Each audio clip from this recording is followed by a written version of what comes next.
ഈശ്വരനാണ് എന്ന് വിശ്വസിച്ചാൽ, എല്ലാ സൃഷ്ടികളും ഈശ്വരൻ്റേതാണ് എന്ന് വിശ്വസിച്ചാൽ എല്ലാത്തിൻ്റെയും നിയന്ത്രണം ഈശ്വരനാണ് എന്ന് സമ്മതിക്കേണ്ടി വരും.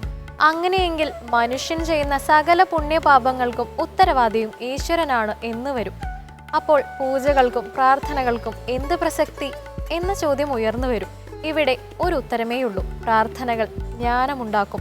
ജ്ഞാനം മുക്തി പകർന്നു തരും. അതായത് ഒരു ജ്ഞാനി ജീവിച്ചിരിക്കുമ്പോൾ തന്നെ മുക്തനാകുന്നു, എന്നാൽ അജ്ഞാനി മരണത്തോടെ മാത്രമേ മുക്തനാകുന്നുള്ളൂ. കല ഈശ്വരനിലേക്ക് നമ്മെ നയിക്കുന്ന വാതിലുകളാകാറുണ്ട്.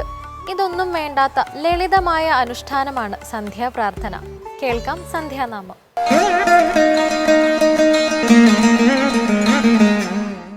ഹര ഹര നമ പാർവതീപദയേ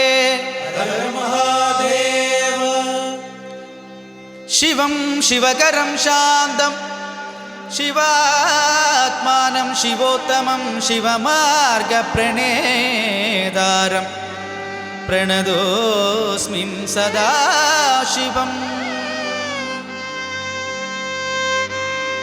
ശംഭോ ശങ്കര പാർവതി രമണ പശുപതി പരമേശ. ശംഭോ ശങ്കര പാർവതി രമണ പശുപതി പരമേശ. ശംഭോ ശങ്കര പാർവതി രമണ പശുപതി പരമേശ. ശംഭോ ശങ്കര പാർവതി രമണ പശുപതി പരമേശ. ചന്ദ്രചൂഡ ഗംഗാധര ശിവ. ചന്ദ്രചൂഡ ഗംഗാധര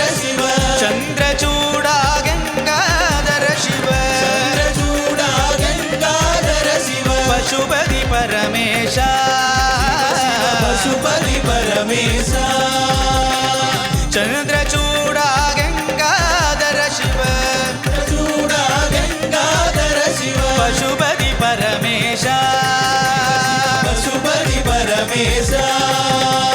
പശുപതി പരമേശ. ശിവ ശിവ പശുപതി പരമേശ. പശുപതി പരമേശ. പശുപതി പരമേശ. പശുപതി പരമേശ.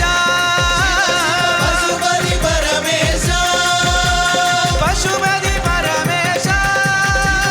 പശുപതി പരമേശ.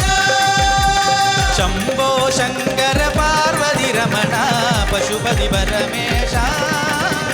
ശംഭോ ശങ്കര പാർവതി രമണ പശുപതി പരമേശ. ചന്ദ്രചൂഡ ഗംഗാധര ശിവ.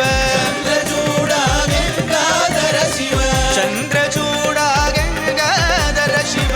ചന്ദ്രചൂഡ ഗംഗാധര ശിവ. പശുപതി പരമേശ. പശുപതി പരമേശ. പശുപതി പരമേശ. പശുപതി പരമേശ. പശുപതി പരമേശ. പശുപതി പരമേശ. പശുപതി പരമേശ. പശുപതി പരമേശ. പശുപതി പരമേശ. പശുപതി പരമേശ. പശുപതി പരമേശ. പശുപതി പരമേശ. പശുപതി പരമേശ. പശുപതി പരമേശ.